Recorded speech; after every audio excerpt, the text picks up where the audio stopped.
Hello, welcome to my channel Homemade. എൻ്റെ video ഇഷ്ടപ്പെട്ടെങ്കിൽ subscribe ചെയ്യാൻ മറക്കല്ലേ. എൻ്റെ പുതിയ വീഡിയോസിൻ്റെ നോട്ടിഫിക്കേഷന് വേണ്ടി ബെൽ ബട്ടൺ ക്ലിക്ക് ചെയ്യണേ. ഹായ്, ഇന്ന് നമുക്ക് വളരെ പെട്ടെന്ന് തയ്യാറാക്കിയെടുക്കാൻ പറ്റുന്ന മത്തങ്ങ പുളിങ്കറി എങ്ങനെ ഉണ്ടാക്കുന്നതെന്ന് നോക്കാം. ഇപ്പോൾ ശബരിമല സീസണൊക്കെ കൂടെ ആയതുകൊണ്ട് വീട്ടമ്മമാരെല്ലാം അടുക്കളയിൽ എങ്ങനെ പച്ചക്കറിയുടെ വെറൈറ്റീസ് കൊണ്ടുവരാം എന്നുള്ള പരക്കം പാച്ചിലായിരിക്കും. കാരണം എല്ലാ ദിവസവും ഓരോന്ന് മാറി വെക്കണ്ടേ. അപ്പോൾ സാമ്പാറും പുളിശ്ശേരിക്കൊക്കെ പകരമായിട്ട് ഇടയ്ക്കൊന്ന് പരീക്ഷിക്കാൻ പറ്റുന്ന ഒരു കറിയാണ് മത്തങ്ങ പുളിങ്കറി. മത്തങ്ങയുടെ മധുരം ഇഷ്ടപ്പെടുന്നവർക്ക് ഇത് തീർച്ചയായും ഇഷ്ടപ്പെടും. മത്തങ്ങയുടെ ഒരു മധുരവും പുളി ചേർക്കുന്നതുകൊണ്ടുള്ള പുളിപ്പും എല്ലാം കൂടെ ആകുമ്പോഴേക്കും നല്ലൊരു ടേസ്റ്റാണ്. അപ്പോൾ നമുക്ക് എങ്ങനെയാണ് ഉണ്ടാക്കുന്നതെന്ന് നോക്കാം.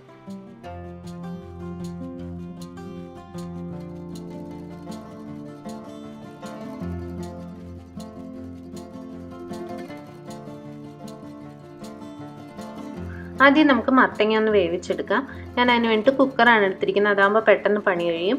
മത്തങ്ങ ഞാനൊരു 3/4 കിലോ ഇതുപോലെ മീഡിയം സൈസായിട്ട് മുറിച്ചെടുത്തിട്ടുണ്ട്. 750 ഗ്രാമാണുള്ളത്. പഴുത്ത മത്തങ്ങയാണ് കൂടുതൽ ടേസ്റ്റ്, അതുകൊണ്ട് ഞാൻ പഴുത്ത മത്തങ്ങയാണ് എടുത്തിരിക്കുന്നത്. ഇനി ഇതിനകത്തേക്ക് നമുക്ക് ഒരു വലിയ തക്കാളി, അതും ഒത്തിരി ചെറുതാക്കരുത്, വലുതായിട്ട് തന്നെ മുറിച്ച് നമുക്ക് അതും കൂടെ ഇതിൻ്റെ കൂടെ ചേർത്ത് കൊടുക്കാം. അപ്പം മത്തങ്ങയ്ക്ക് അധികം വേവൊന്നുമില്ല, പെട്ടെന്ന് വെന്ത് കിട്ടും. അതുകൊണ്ട് കുക്കറിലാണെങ്കിൽ കുറച്ച് വേവിച്ചാൽ മതി. ഒരു വിസിൽ കേൾക്കുമ്പോൾ നമുക്കത് ഓഫ് ചെയ്യാം. ഇതിനകത്തേക്ക് നമുക്ക് ആവശ്യത്തിന് ഉപ്പും വെള്ളവും ചേർത്ത് കൊടുക്കാം. ഞാനൊരു 1/2 ടീസ്പൂൺ ഉപ്പാണ് ഇപ്പോൾ ചേർത്തിരിക്കുന്നത്.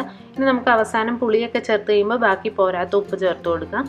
ഇനി ഇതിനകത്തേക്ക് മത്തങ്ങ മുങ്ങി നിൽക്കാനും മാത്രം വെള്ളം ഒഴിച്ചു കൊടുക്കുക. എന്തായാലും കറിക്ക് അല്പം ഗ്രേവി വേണ്ടതാണ്, അതുകൊണ്ട് വെള്ളം ഒത്തിരി കൂടിപ്പോരുത്, എന്നാലും മത്തങ്ങ മുങ്ങിക്കിടക്കാനുള്ള ലെവലിന് തന്നെ നമുക്ക് വെള്ളം ഒഴിച്ചു കൊടുക്കാം. അതിനുശേഷം നന്നായിട്ടൊന്ന് ഇളക്കിയിട്ട് നമുക്കിത് ഒരു വിസിൽ കേൾക്കുന്നവരെ വേവിച്ചെടുക്കാം. ഒന്നിൽ കൂടുതൽ വിസിൽ അടിച്ചു കഴിഞ്ഞാൽ അത് ഒത്തിരി അങ്ങ് വെന്തു പോവും. അതുകൊണ്ട് ഒരു വിസിൽ മതി. ഒരു വിസിൽ കേൾക്കുമ്പോൾ തന്നെ ഓഫ് ചെയ്യുക.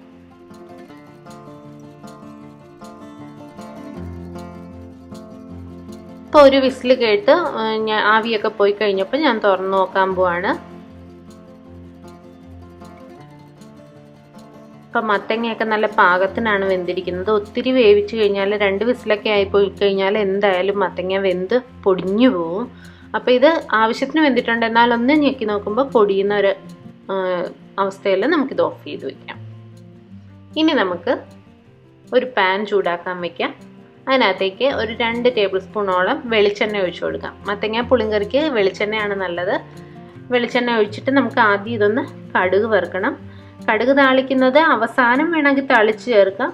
ഞാൻ എളുപ്പ വഴിക്ക് ഇതെങ്ങനെ ഉണ്ടാക്കാമെന്നാണ് കാണിച്ചു തരാൻ പോകുന്നത്. അതുകൊണ്ട് ആദ്യം തന്നെ കടുക് താളിച്ച് അതിനകത്തേക്ക് തന്നെ ഇട്ടാണ് ഉണ്ടാക്കുന്നത്. അപ്പോൾ കുറച്ചുകൂടി ടേസ്റ്റും ഉണ്ടാവും, പെട്ടെന്ന് നമ്മുടെ പണിയും കഴിയും. അല്ലെങ്കിൽ പിന്നെ വേറെ പാത്രം എടുത്ത് അവസാനം വീണ്ടും കടുക് താളിച്ച് ഇതിനകത്തേക്ക് ചേർക്കേണ്ടി വരും. അതിനേക്കാൾ എളുപ്പ വഴി ഇതാണ്. അപ്പോൾ പാൻ ചൂടാകുമ്പോഴേക്കും എണ്ണ ഒഴിക്കുക. എണ്ണ ചൂടായി വരുമ്പോഴേക്കും നമുക്ക് 1 ടേബിൾ സ്പൂണോളം കടുക് ചേർത്ത് കൊടുക്കാം. പിന്നെ 2-3 വറ്റൽമുളക് ചേർത്ത് കൊടുക്കാം. ആവശ്യത്തിന് കറിവേപ്പിലൂടെ ചേർത്ത് കൊടുക്കണം. ഇതൊന്ന് ചൂടാകുമ്പോഴേക്കും നമുക്ക് ഇതിനകത്തേക്ക് കുറച്ച് ചുവന്നുള്ളി ചേർത്ത് കൊടുക്കാം. ചുവന്നുള്ളിക്ക് പകരം സവോളയാണെങ്കിൽ ഉപയോഗിക്കാം. എളുപ്പ വഴിക്കാണെങ്കിൽ അതാണ് നല്ലത്.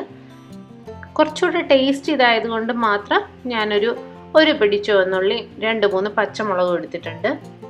ഇതും കൂടെ ചേർത്ത് ഇതിൻ്റെ കൂടെ നന്നായിട്ട് വഴറ്റിയെടുക്കാം. സവോളയാണെങ്കിലും കുഴപ്പമില്ല, നമുക്ക് മത്തങ്ങ വേവിക്കുമ്പോൾ അതിനകത്തിട്ട് വേണമെങ്കിലും ഉള്ളിയോ സവോളയോ വേവിച്ചെടുക്കാം. ഇത് കുറച്ചുകൂടെ ടേസ്റ്റാണ് എണ്ണയിൽ വഴറ്റിയെടുക്കുമ്പോഴേക്കും. അതുകൊണ്ടാണ് ഞാനിപ്പം ഇങ്ങനെ ചെയ്യുന്നത്. നന്നായിട്ട് വഴറ്റിയെടുക്കുക. ഇപ്പോൾ നമ്മുടെ ഉള്ളിയൊക്കെ നന്നായിട്ട് വാടി വന്നിട്ടുണ്ട്.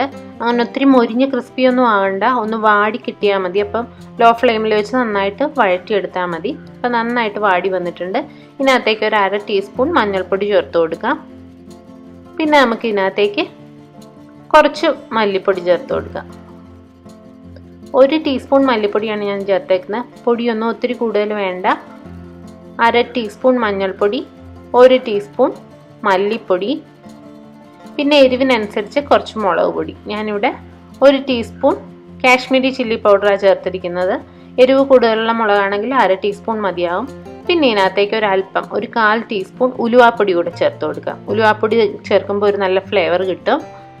അപ്പോൾ ഈ പൊടിയെല്ലാം കൂടെ നമുക്കൊന്ന് മൂപ്പിച്ചെടുക്കാം. പൊടി മൂത്ത് വന്നാലേ ടേസ്റ്റ് വരുള്ളൂ. ലോ ഫ്ലെയിമിലിട്ടിട്ട് വേണം പൊടി മൂപ്പിക്കാൻ, അല്ലെങ്കിൽ കരിഞ്ഞു പോവും. ഇപ്പോൾ പൊടി മൂത്തിട്ടുണ്ട്. ഇതിനകത്തേക്ക് നമുക്ക് പുളി പിഴിഞ്ഞ് ചേർത്ത് കൊടുക്കാം. ഞാൻ വാളംപുളിയാണ് ചേർത്തിരിക്കുന്നത്. ഒരു നെല്ലിക്ക വലുപ്പത്തിലുള്ള പുളി ചെറിയ ചൂടുവെള്ളത്തിൽ 1/2 കപ്പ് വെള്ളത്തിലിട്ട് കുതിർത്ത് പിഴിഞ്ഞെടുത്തതാണിത്. പുളി ഒത്തിരി കൂടിപ്പോയത് കാരണം നമ്മൾ തക്കാളിയും ചേർക്കുന്നുണ്ട്. അപ്പോൾ ഒരു നെല്ലിക്ക വലുപ്പത്തിലുള്ള പുളി എടുത്താൽ മതി. അപ്പോൾ പുളിയും കൂടെ ചേർത്തൊന്ന് ചൂടാക്കിയതിന് ശേഷം നമ്മൾ വേവിച്ച് വെച്ചിരിക്കുന്ന മത്തങ്ങയും തക്കാളിയും കൂടെ ഉള്ളത് ഇതിനകത്തേക്ക് ചേർത്ത് കൊടുക്കാം. ഇനി നമുക്ക് ഇതിനകത്തേക്ക് കുറച്ച് ശർക്കര ചേർത്ത് കൊടുക്കാം. ശർക്കര ഒരു ചെറിയ പീസ് ചേർത്താൽ മതി. ഞാനിവിടെ അതിനകത്തെ കരടൊക്കെ പോകാൻ വേണ്ടി ഉരുക്കി വെച്ചിരുന്ന ശർക്കരപ്പാനിയാണ് ചേർക്കുന്നത്. 1 ടേബിൾ സ്പൂൺ ശർക്കരപ്പാനി ഞാൻ ചേർത്ത് കൊടുക്കുന്നുണ്ട്. ആ ടേസ്റ്റ് ഒന്ന് ബാലൻസ് ആവാനായിട്ട് ശർക്കരപ്പാനിയോ ശർക്കരയോ അല്ലെങ്കിൽ ഒരല്പം 1 ടീസ്പൂൺ പഞ്ചസാരയോ ചേർക്കാം. ഇതിലേതെങ്കിലും ചേർത്ത് കൊടുക്കുക. അപ്പോൾ ശർക്കരയും കൂടെ വരുമ്പോൾ നല്ലൊരു ടേസ്റ്റാണ് വരുന്നത്. ശർക്കരപ്പാനിയും കൂടെ ചേർത്തതിന് ശേഷം നമുക്ക് ഉപ്പ് പോരാന്നുണ്ടെങ്കിൽ ഉപ്പും കൂടെ ചേർത്ത് കൊടുക്കാം. പുളിയൊക്കെ ചേർത്ത് കഴിയുമ്പോൾ ചിലപ്പോൾ ഉപ്പ് പോരാതെ വരും. അപ്പോൾ അവസാനം ഒന്നുകൂടെ നോക്കിയിട്ട് പോരാത്ത ഉപ്പിട്ട് കൊടുക്കണം. പിന്നെ നമുക്ക് ഇത് നന്നായിട്ട് തിളച്ച് കഴിയുമ്പോൾ അവസാനം ചേർക്കേണ്ട ഒരു പൊടിക്കൈ പറഞ്ഞുതരാം. ഒരല്പം കായപ്പൊടി. ഞാനൊരു 1/2 ടീസ്പൂൺ കായപ്പൊടിയാണ് ചേർത്തിരിക്കുന്നത്. കായപ്പൊടി ഇത് അവസാനം ഇങ്ങനെ ഇടുമ്പോൾ നല്ലൊരു മണം ഉണ്ടാവും. അപ്പോൾ കറിക്ക് ഒരു പ്രത്യേക ഫ്ലേവർ വരും. അതിന് വേണ്ടിയിട്ടാണ് അവസാനം നമ്മൾ കറി നന്നായിട്ട് തിളച്ച് വരുന്ന സമയത്ത് ഇതുപോലെ കായപ്പൊടി ചേർത്ത് കൊടുക്കുന്നത്. നന്നായിട്ട് തിളച്ച് കഴിയുമ്പോൾ മത്തങ്ങ ഒന്ന് ഉടഞ്ഞ് വരുന്ന ഒരു പരുവാകുമ്പോഴേക്കും നമുക്ക് ഇത് ഓഫ് ചെയ്ത് കൊടുക്കാം. നമ്മുടെ പുളിങ്കറി റെഡി ആയിട്ടുണ്ട്. പെട്ടെന്ന് ഉണ്ടാക്കാൻ പറ്റിയ കറിയല്ലേ. അപ്പോൾ ഇത് മത്തങ്ങ വെന്ത് ഉടഞ്ഞു വരുമ്പോഴേക്കും ഗ്രേവിക്ക് അത്യാവശ്യം തിക്നെസ് ഒക്കെ ഉണ്ടാവും. നമ്മൾ മത്തങ്ങ വെന്ത് ഉടയുന്നവരെ ഒന്ന് തിളപ്പിച്ച് കൊടുക്കണം, അത്രേ ഉള്ളൂ. നല്ല എളുപ്പം ഉണ്ടാക്കാവുന്ന കറിയാണ്. എല്ലാവരും ട്രൈ ചെയ്ത് നോക്കണം, ഇഷ്ടമാവും. Thank you.